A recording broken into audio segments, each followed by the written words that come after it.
আজকে আপনার ঐক্যমত্য কমিশনের সামনে যে প্রশ্নটা আসছে সকালে সেটা হচ্ছে যে সীমানা নির্ধারণ করা হয় নির্বাচনী আসন ঠিক করবার জন্য সেইটা কি পদ্ধতিতে হবে।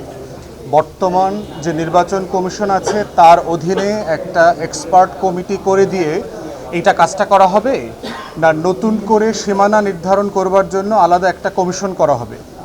আমরা বোধ করছি বাংলাদেশের এক্সপিরিয়েন্সে, যেটা আমরা দুদকের এক্সপিরিয়েন্স থেকে দেখেছি, যে দুদকের কার্যপরিধিতে আপনার দুইটা দায়িত্ব বলে দেওয়া আছে।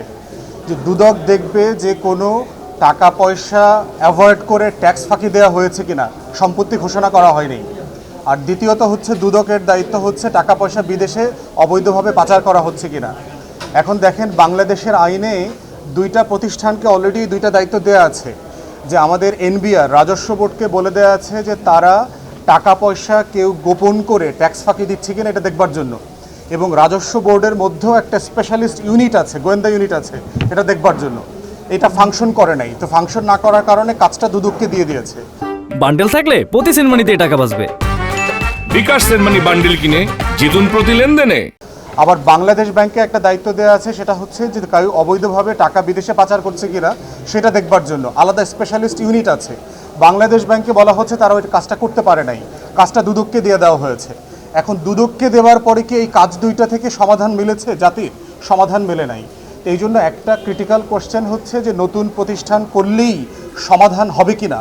সীমানা নির্ধারণের যে বিতর্কটা আছে সেটা অন্য প্রতিষ্ঠানের এক্সাম্পল থেকে সবসময় সেটা মনে হচ্ছে না।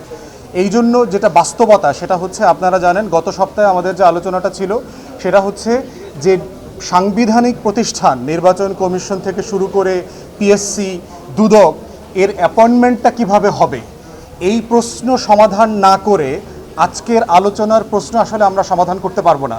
তাই আমাদের তরফ থেকে আমরা ঐক্যমত্য কমিশনকে অনুরোধ করেছি, যদি আমরা সাংবিধানিক এবং সংবিধিবদ্ধ প্রতিষ্ঠানের নিয়োগ প্রক্রিয়া নিয়ে যেই প্রস্তাবনা আছে সেটা সম্মিলিতভাবে একমত হতে পারি, তাহলে সেটা বর্তমান নির্বাচন কমিশনের অধীনেই আইন করে সংবিধানে 119 আর্টিকেলে এটা করা সম্ভব, উপকমিটি করে দিয়ে কাজটা করা সম্ভব। যদি আমরা নির্বাচন কমিশনকে সাফিসিয়েন্টলি স্ট্রং করা এবং স্বাধীন করবার আইনের ব্যাপারে সবাই একমত হতে না পারি, সেক্ষেত্রে উত্তম হবে স্বাধীন বাউন্ডারি কমিশন আলাদা করে দেওয়া, যেমনটা ভারতসহ বিভিন্ন দেশে আছে। এটা হচ্ছে আমাদের প্রস্তাবনা। ঐক্যমত্য কমিশন মনে করছেন যে এই প্রস্তাবনাটা নতুন করে রিভাইজ করা দরকার। এখন বিরতিতে ওনারা এই প্রস্তাবনাটা নিয়ে আবার বসছেন, বসে পরবর্তীতে ওনারা একটা রুলিং দেবেন যে এই ব্যাপারে আসলে ওনারা কি করবেন। ধন্যবাদ। Thank you.